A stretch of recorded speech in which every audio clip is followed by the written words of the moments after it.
let's review the well-documented facts. Last September, the National School Boards Association and the Biden administration coordinated to send a letter requesting to treat parents at school board meetings as domestic terrorists. Yes, that is right. It's documented and it's a fact. The Biden administration thinks concerned parents who express frustration with radical policies governing their children's education somehow warrant counterterrorism resources.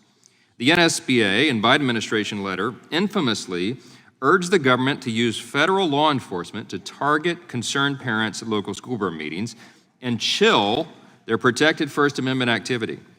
One of the parents the NSBA cited in its letter is Scott Smith, who we've heard about today already. His only crime, so-called, was demanding that Virginia school board officials accept responsibility for the fact that his daughter was sexually assaulted in a school bathroom. New information from the NSBA shows that Justice Department employees coordinated with the White House directly, well in advance of sending that letter. And they likely knew and raised no concerns that the letter would urge the use of the Patriot Act to target parents. As a reminder, the Patriot Act, of course, we all know, was enacted after 9/11 to investigate and punish terrorists. Just 5 days after the NSBA's letter, Attorney General Garland issued a memorandum, and he directed the FBI and other Justice Department components to address a supposed, quote, disturbing spike in harassment, intimidation, and threats of violence, unquote, at school board meetings. Of course, that disturbing spike was never backed up with any evidence at all. Thanks to whistleblowers, we now know that the FBI quickly operationalized counterterrorism tools against moms and dads.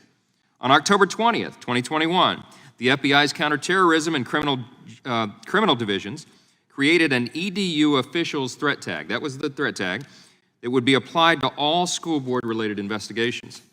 2 days later, the NSBA issued a formal apology for its letter, disavowing its characterization of concerned parents as villains and withdrawing the request for counterterrorism resources.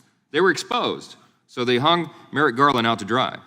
And to this day, Attorney General Garland has yet to rescind the memorandum. Given that the underlying basis for his order has been rescinded, we all have been wondering here, why hasn't the order itself? Parents voicing their concerns at school board meetings are not domestic terrorists. That's why we have the placards here.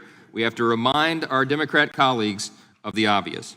Given the Biden-Garland DOJ's track record of inviting news cameras along to kick in the doors of their political opponents, you can bet that if there was a single parent in this country who posed any real threat to any single school board member, we would all know about it. It would be constantly broadcast on CNN and MSNBC and the rest.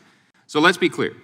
The request for counterterrorism resources has now been withdrawn, and there is no evidence that parents pose any particular threat to any public officials. And yet, Judiciary Committee Republicans have repeatedly called on Attorney General Garland to rescind his memo, and we've sent over 100 letters now requesting information and documents regarding the investigation and the use of that threat tag. To date, all we have received from the Justice Department and the FBI are half-page response letters and exactly 0 requested documents or substantive information.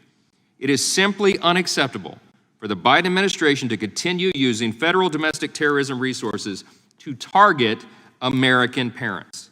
The use of these resources chills protected First Amendment activity, as these parents now rightfully fear that their advocacy for their children could result in a visit from federal law enforcement. I urge my colleagues to join me in asking for these documents so we can finally get to the bottom of this administration's utter disregard for the rule of law.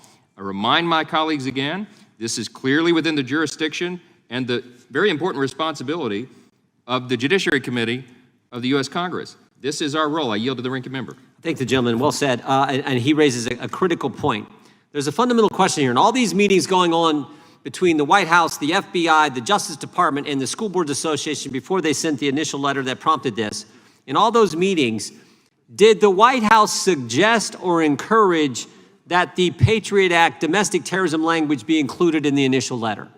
Did the Justice Department suggest or encourage that? Or if they got an advance copy, did they object to it? Did they raise concerns?